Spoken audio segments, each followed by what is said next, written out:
inyong lahat yan sa Mansulat. When I look into your eyes, now I know why I belong here.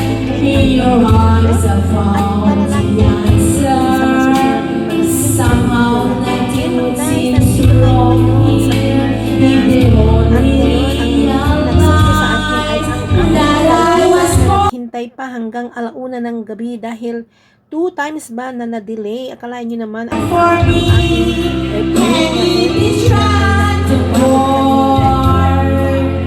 This was clearly meant to be. Pero yan din na kami sa Pilipinas, dito na sa Pilipinas. So ngayon, sabi ng kaibigan ko, sabi niya, pag hanap namin ng hotel kung saan kami nag-stay nung July 26 pag uwi ko, ayan, nakahanap kami sa Pasay mga guys. So, That I was born for you. sabi niya, mag-resto ba lang tayo sa bangka? At ano ba yan, ipagod ako, sabi niya. So, ayan, dahil matagal na kami hindi nagkita at dahil nag-for-good siya, so ayan, siya ang nagsundo sa akin dahil may trabaho niya siya dito sa Manila. So ayan, napasok kami dito at naghanap kami ng malapit sa aming pinag-stayan mga guys. So ayan, napasok kami dito sa resto bar dito sa Pasay, kumbaga. So ayan, nag-inom lang kami ng 6 lang naman. So kahit pagod at umabot kami ng hanggang alas 4 ng madaling araw. Karahating ko pa yan mga guys, sa kalain nyo naman kung kaibigan ko. Dahil nga, na-miss ko rin siya dahil siya lang ang kasama ko noon dito sa Macau. So ngayon, ayan na si Choco Maco Vlog. Nag-inuman din. Pero sa start ko lang, nag-inom muna ako ng apple drink. So, hindi naman yung apple drink na hindi man siya nakakalasing. Pero, meron kaming sakmilan. So, ayan na siya. So, ayan, hindi ko rin siya. Ayan na mga guys. Nag-inuman na kami ng dalawa. O, ayan. Enjoy kahit pagod nang galing pa naman sa Macau na delay. Sus, Ginoo, ayan, o, diba mga guys, nag-happy mo na si Choco.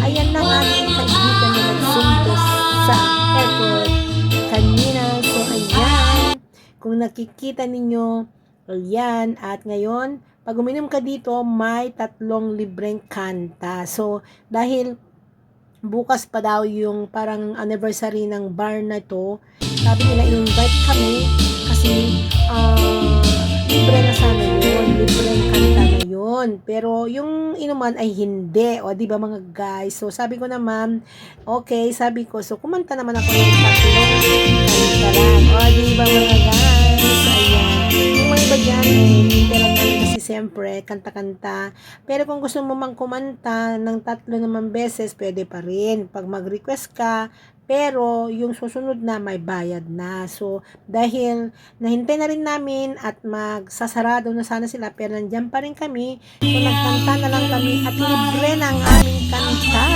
Yung singer ay nakisabay na lang tayo kumanta kasi ang sabi ng isang taga-Jensan na taga-kanta dyan ay syempre, at yung isa naman dyan ay syempre may ka-table-table, hindi naman natin pwedeng kuhanin kasi nga bawal, diba? Kasi syempre, pag kumakanta ka singer ka at wala nang masyadong tao, edi mas-table na rin, dagdag na rin yun. Pero yung mga ka-table naman dyan ay security sa Terminal 1. So, ayan mga guys, andito lang tayo. Pakinggan lang natin ang ating mga kanta-kanta at mga kanta ng singer na magaling na taga-Jensan. O, diba mga guys? So, dito lang tayo. O, so, ang ganda-ganda. So, ayan. First time kong nagawa to sa aking buhay na talaga hindi ako pumapasok ng resto bar kailanman. Kasi nga ayoko. So, ayan. Dahil nga sa kaibigan ko, ayan. So, nagkanta-kanta na rin kami. O, ayan. Ayaw ko na sanang kumanta, hindi na kasi nga tayo'y nakalasing na at tayo'y kumanta. O ayan mga guys, so ayan, sana magustuhan ninyo ang ating video for today. Ayan, ito ay mga happenings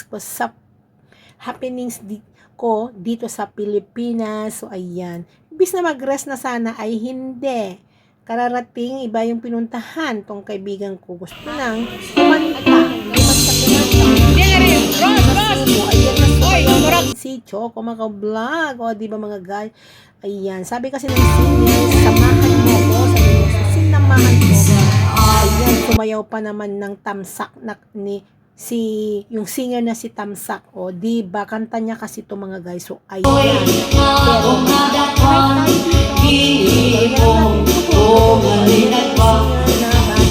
magaling siyang kumanta, grabe at sumayaw pa mga guys. So sabi niya, samahan mo lang ako ate, sabi niya, so sinamahan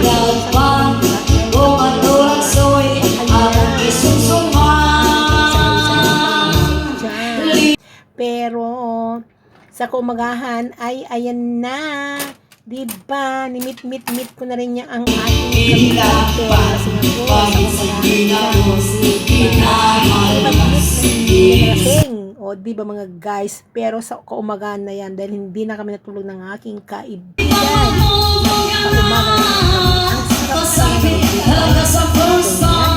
magsundo sa'yo na kaibigan tapos pupunta kayo sa resto bar o diba mga guys,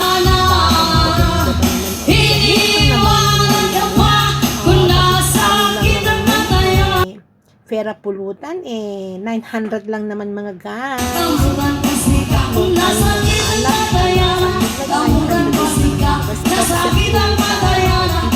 Sarap palang sumayaw ng ganito na nakainom ka na mga guys. So next time uulitin ko na naman sana. Sige, sayaw Choco. Sayaw mo lang, sige. Lasing ka na kasi mga guys.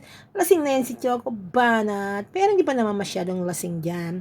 Kasi nga, alam ko pa rin naman ang aking ginagawa. Oh, ayan. Sinabit na ang kanyang mic. Sige, Banat Choco. Ayan.